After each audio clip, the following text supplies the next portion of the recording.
Listen, I don't even know who needs to hear this, but I'm telling you, if one more 30-year-old tells me that she's going into perimenopause because she's tired, she's stressed, she's bloated, she doesn't feel good, I'm telling you, I am going to lose it. Here's why. This new narrative that's being promoted by big pharma and the media is not empowering women. It is not based in physiology. It's not even about women's health. I believe it's manufactured and it's a lie designed to sell hormones and pellets and blood tests and get more women hooked into the system that they never get out of. So we are going to go all full in today on today's episode. Let's go. Welcome to the Clinical Entrepreneur Podcast. I'm Rhonda, your no-fluff, tell it like it is business bestie for wellness practitioners just like you who want to build a practice you love and make a bigger impact and a little money while you're at it. So if you're ready to ditch the overwhelm, attract your dream, ideal patients, and finally run your practice with complete confidence, you're in the right place.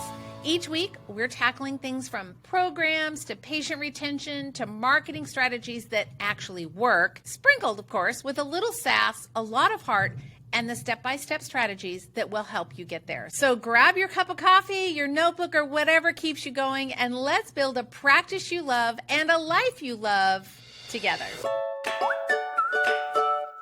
Well, hey, friend, I know we are going to get saucy today on the podcast because I have kind of had it. Before I dive in, I want to just tell you that I'm kind of mad. This is sort of the hill that I'm going to die on. This is another one. You know, one of my hills is bioidentical hormones and the use of them. This one, though, really makes me cranky because these big pharma and the media, I don't know who paid who, and I don't even know how this whole thing started, but all of a sudden, as you probably know, and if you don't know, I'm telling you, it is a real thing. Literally, all of the influencers on TikTok and Instagram and targeting these young 30-something and even early 40s women, telling them that every symptom that they have is perimenopause. Yes. And at first, full disclosure, you know, I'm not 30-something. I'm double that.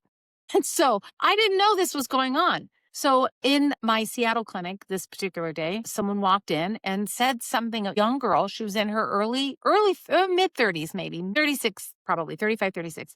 And she comes in and she makes some mention about, well, I'm in perimenopause. And it kind of took me back. I'm like, wow, like something must be going on. Did you have a trauma? You know, I'm thinking, did you have a trauma? Did you have, you know, were you a smoker? Like, do we have some reason that those ovarian, the follicles are failing or the ovarian reserve is decreasing or what's happening?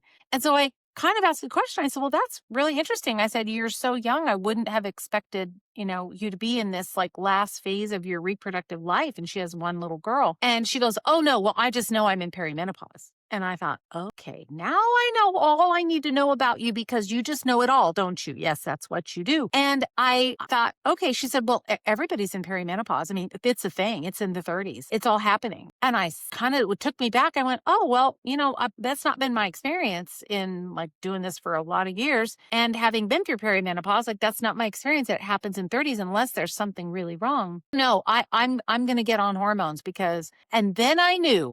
And there's the smoking gun right there. Because these women in their reproductive years, I absolutely believe they're being targeted. And they're being targeted on purpose. For I believe, this is my opinion, I have no proof of this and there's no way I could have proof. But based on what I know of how big pharma works and the media works, this is why. If these 30-something women feel scared, they feel like they're not enough. If they're scared, they're profitable. That's it. If you can scare them, you'll turn them into profit machines, profit centers. And I believe that big pharma is targeting, and some of these clinics are targeting this brand new revenue stream for these women that are in their 30s, thinking that they're in perimenopause because they don't know. You know, they don't know. This is going fast like, you know, I don't know, Black Friday at Costco. I mean, everybody's looking for the deal on the deal on the deal, and they're all racing to try and get, I want my hormones hacked. I want to have the most energy I ever can have. I want to have that. And it's not going to work. And I think we need to know what our patients, our younger age patients, are hearing and seeing on TikTok. So if you have someone that comes in and you have a younger woman and she comes in and she's talking about needing to go on bioidentical hormones, you'll know exactly what's happening. So these influencers, I saw 2 different influencers that they literally had a quiz that you could take. A quiz that targets these young women to find out if you're in perimenopause. What are we now? A hormone personality quiz? Is that's what's happening? No, that should not be happening. And so you take the quiz, and if you're bloated, then you're perimenopausal. If you're moody, if you're tired, oh, for sure, you're perimenopausal. You have joint pain. That's estrogen. We need to get you on some. No, the underlying problem is they don't have ovarian dysfunction. And if they do have premature ovarian failure, then they need to be managed differently. But it's very rare for that to happen in a woman in her 30s and maybe in her early 40s. I mean, maybe. But most of the time, we're going to see perimenopause, which is not a diagnosable condition. It's just a phase. It's just a transition.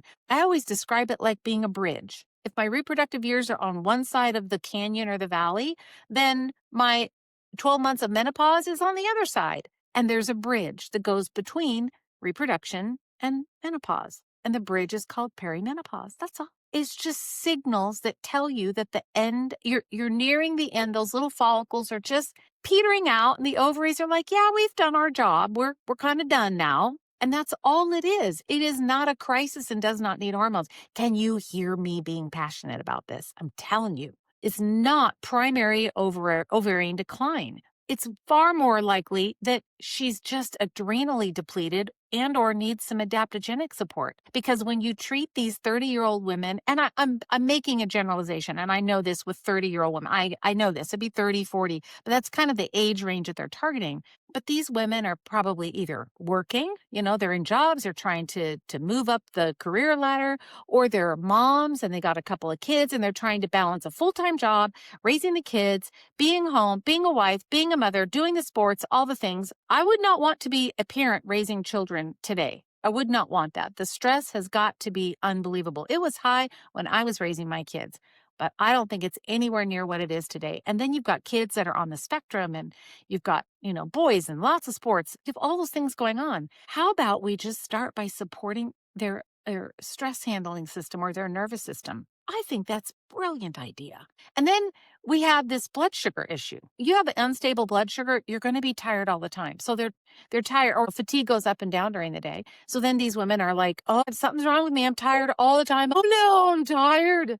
You need hormones. No, you just need to eat. You're living on caffeine. You get up, you have your latte, your fancy latte in the morning. And I can't, talk crap about that too much because I like mine too. But you live on that, and then you don't eat anymore during the day, or you maybe snack on a few grapes and leftover cheese from a toddler meal. And then you're wondering why you're cranky and hungry and tired and your joints hurt all the time.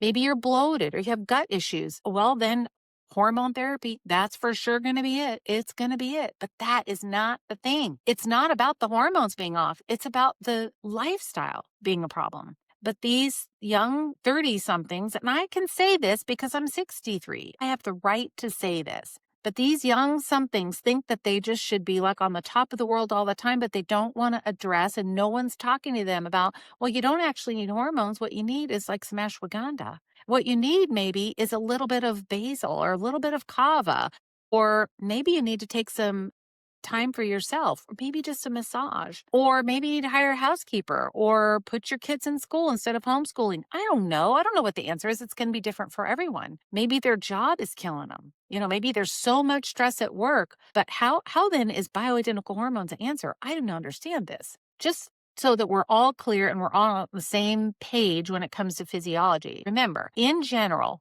perimenopause is going to start mid-40s-ish. Periods are going to start getting wonky. Follicles start to decline.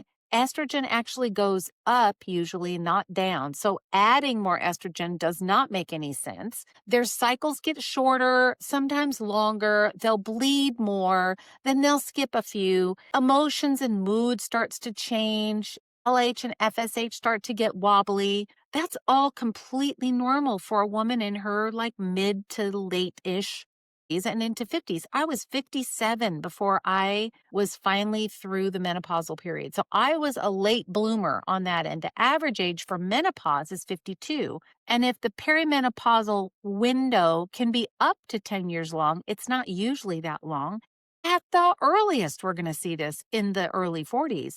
But most of the time, it's going to hit around that mid 40, 45, 46, 47. Most of the time, it's going to hit there, not 15 years earlier. Just not going to happen. It's not how the body works. So if she really truly has lost ovarian function in her 30s, well, that's called premature ovarian insufficiency. And it requires a more comprehensive evaluation, not bioidentical hormones. That's not it. So perimenopause is a real transition. It's just not. It's the fake transition in these women that are in their 30s. So who's benefiting? I just absolutely believe that Big Pharma is 100% benefiting from this. How can they not be? They've got a great customer base. They're vulnerable, they're tired, they're overwhelmed, and all we have to do is scare them with a problem, and then they're going to become a profit center. So the younger the women, the easier it is to give them hormones, but they've never been used in that patient base. So what is it that's going to happen now? We give them these hormones, and these are women that have maybe more disposable income because they have two working parents in the home, or they're vulnerable because maybe she's single, maybe she's, trying to climb the corporate ladder and she wants her energy and her stamina to be up. But nobody is out there telling them the truth. This is not what you need. You just need to take your minerals, get yourself repleted, eat better, sleep better, get off your phone. Don't wake up in the middle of the night, be on your phone. Do the right things, and then you're going to feel better. You don't need hormones. But I think what's going to happen is this hormone situation is not what I would call healthcare. I think it's marketing dressed up as medicine. And so we've marketed something as a medicine and called it healthcare when I don't believe that's what it is. So what are we going to do? What do we do with these women? Well, the first thing we want to do is address their stress response. That's the first thing to do. So if you have women that are in their 30s in your practice, that's absolutely 100% essential to do. You've got to address the dysfunction. You have to talk about what's the elephant in the room. Sweetheart, you are so stressed out all the time that you can't get out of the fight or flight if you wanted to. You're so stressed out all the time. We've got to settle that nervous system down. That's the first thing. The second thing is help that digestive system work, because if they're in a sympathetic state, they're not going to be digesting food. So what's the secondary thing there? They're going to feel fat, bloated, miserable, constipated. Then they come in because they're bloated and they feel good and they eat and their stomach hurts. Well, if you treat that, you're missing what's upstream. And the upstream is that they are in a sympathetic state, their nervous system dysregulated. They're not going to be able to digest food well. So that gets skipped over. And then we talked about blood sugar. What about this eating on the run or not eating at all? Or I was talking to someone the other day who's a gymnast. She actually performs in a Cirque show in Las Vegas. And she said, so many of the gymnasts in that environment or in that world, they have eating disorders in disguise. And they'll often say, well, I'm going to go vegan. And the veganism becomes the kind of the disguise for an eating disorder. Oh, well, I can't eat what you eat, so I just won't eat. And she said they just don't realize that the inability to perform, have enough energy to build muscle has everything to do with A, diet, but also maintaining B, the stable blood sugar throughout the day. So we've got to address blood sugar. And then what about when you do undereat, on that note, you're going to have symptoms that correlate with progesterone insufficiency. Take that one on. So we have to talk to our younger patients about that. Start by eating better. Start by eating more calories. Get more calories in. Get more protein in. Choose the foods that you like to eat and then eat more of them. Not the sugary sweet things, not the big carby things, but how do we fix the mindset? How do we help them see that more calories is going to be a better option for them to minimize some of these symptoms? And then minerals run the endocrine system. So probably none of them are taking a mineral. And if they are, they probably got it at Costco, for Pete's sake. So we need to get some good minerals in them, a good food, plant-based, really solid, healthy mineral. And then also there's going to be inflammation. If blood sugar is unstable, they're going to be inflamed. If their adrenals are jacked up, they're going to be inflamed. If cortisol is low, they're going to be inflamed. If they have gut issues, it's going to be inflammation in the body. So we have to deal with that. And then, of course, sleep, which I talked about. We've got to address sleep. Get off the phone, get off the blue screen. Stop doing all of the crazy stuff that's going to disrupt that circadian rhythm and inhibit melatonin production at night. I think it's like almost like, I don't know, DEFCON, DEFCON 5. This is a 911. Like, we have a problem that we really have to address, but we have to address it honestly. We have to be very honest and frank. This is not about needing bioidentical hormones. It's about addressing the underlying cause and then helping them see that it's lifestyle management, it's nervous system management. You don't need bioidentical hormones. So the two things that I recommend every single time for my perimenopausal women is two things. One is an adaptogen, and it doesn't matter to me what it is. My favorite still hands down is going to be ashwagandha. But you and I know that they go online and they're going to find ashwagandha on Amazon. And what's in that ashwagandha is anybody's guess. Just because the label says ashwagandha does not mean it has ashwagandha in it, because no one's testing. And the public, again, like, they're being misled by this whole supplement industry. It's an industry, and it's a big money-making industry. That's why they will pay more for good quality herbs through MediHerb Standard Process or Gaia or wherever you're getting them, because we want the quality herb that's going to work. So I can't tell you how many women have said to me, oh, I took ashwagandha and it didn't work. I said, well, are you sure it was ashwagandha? Well, yeah, the bottle said it was. Okay. Well, how do you know it wasn't just alfalfa bleached? Because that happens. Or they'll put in 10% ashwagandha and 90% some other kind of filler, or just calcium in there. Put calcium carbonate in there. The patient doesn't know any different. Then they say, oh, well, it didn't work. So a good quality ashwagandha full of those good phytochemicals that are going to help to settle that nervous system, help the body adapt to stress. The second magical ingredient for perimenopause, well, reproductive years all the way through perimenopause, it's not needed in menopause or postmenopause, is chaste tree or vitex. The chaste tree is like that bridge that I talked about in the beginning, from the reproductive years over to the menopausal years. Chaste tree is the bridge, and it is a beautiful bridge maker. Makes the most beautiful bridge. It helps to stabilize mood. It improves sleep. It resets the HP axis, because chaste tree actually has an influence at the pituitary level. So that influence at the pituitary level is what helps to calm and settle that HPO and HPA axis. So it helps to, in addition to the ashwagandha, it absolutely is going to help them manage stress. It's going to improve mood.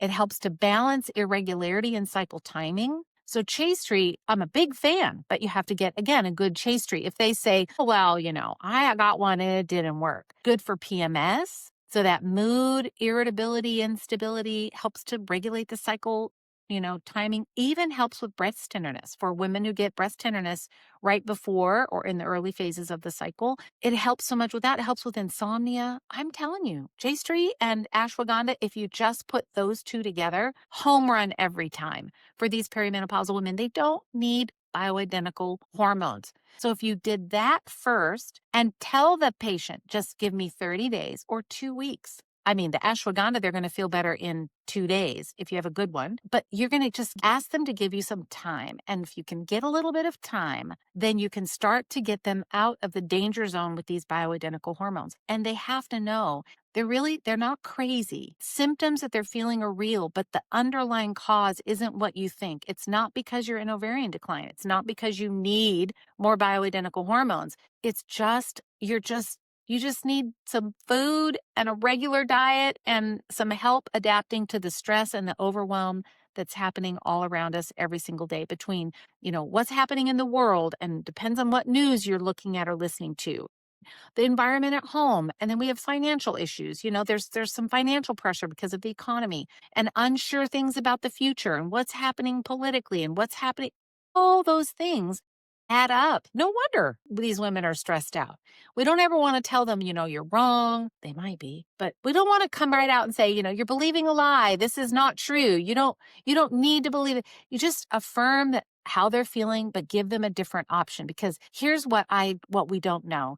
This has never been done with these women in their 30s at this scale. My 20 years of experience in working with women like this, I have found that when you start, every time when you start messing with the endocrine system, there are other endocrine glands that will start to go down. It's a domino effect because the endocrine system does not work in isolation. It does not stay in isolation. It's a system, and all of the glands are all networked and connected together. They're all tied together.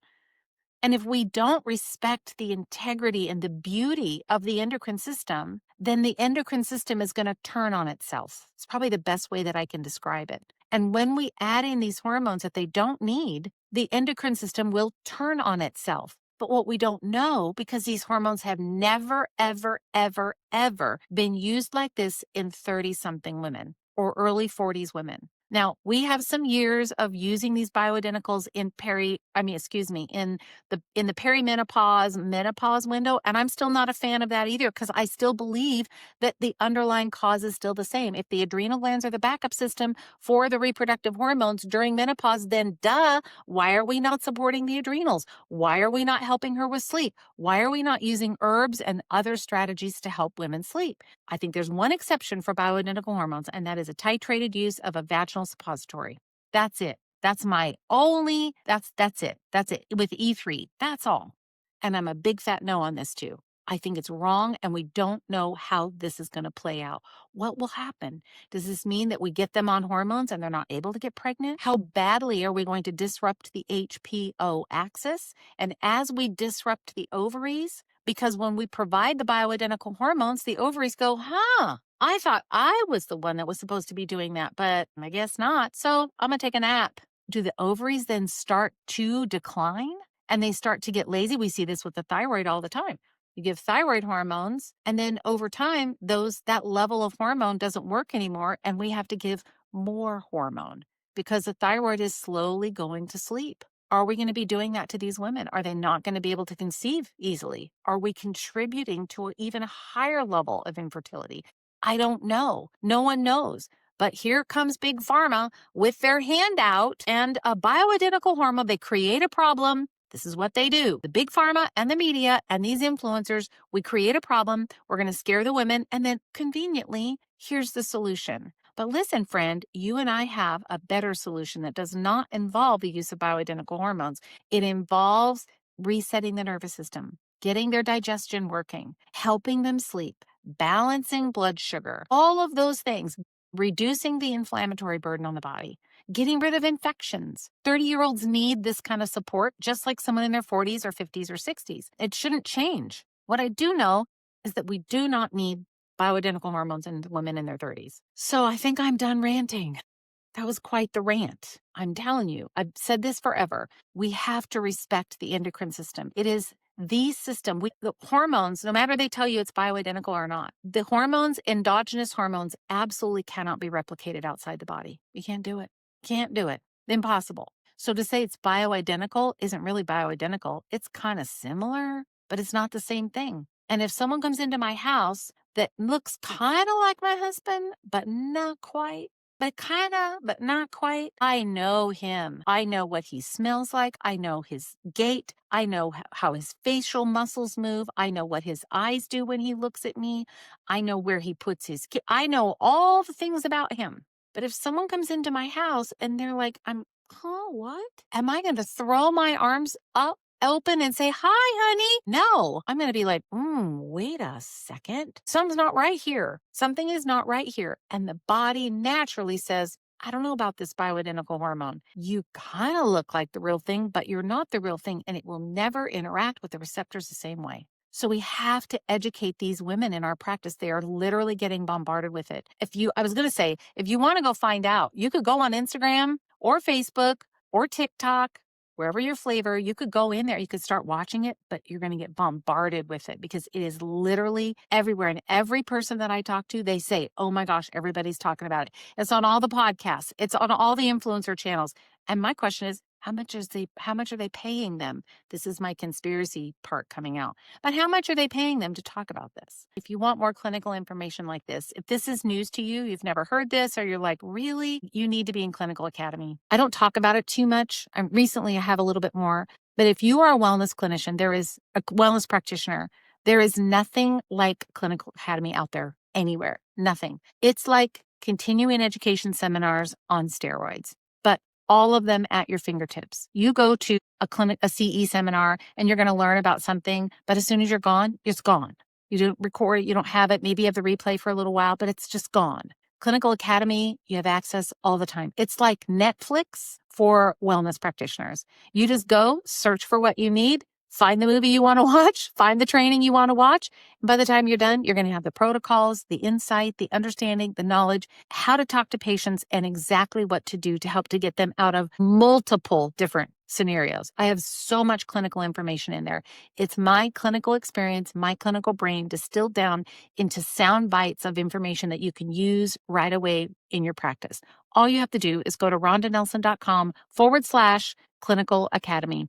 Click the button, join. It's all yours. All the content that you need is there. And these are some of the things that I talk about inside there. So I hope this has helped you. I hope this has opened your eyes and given you a little bit different way to talk to maybe your younger patients to try and steer them away from the big pharma lie that they need hormones in their 30s when they don't. So it's a manufactured myth, and we are here as the truth avengers to set the record straight. Thanks for hanging out with me today. I'll see you next week on the podcast.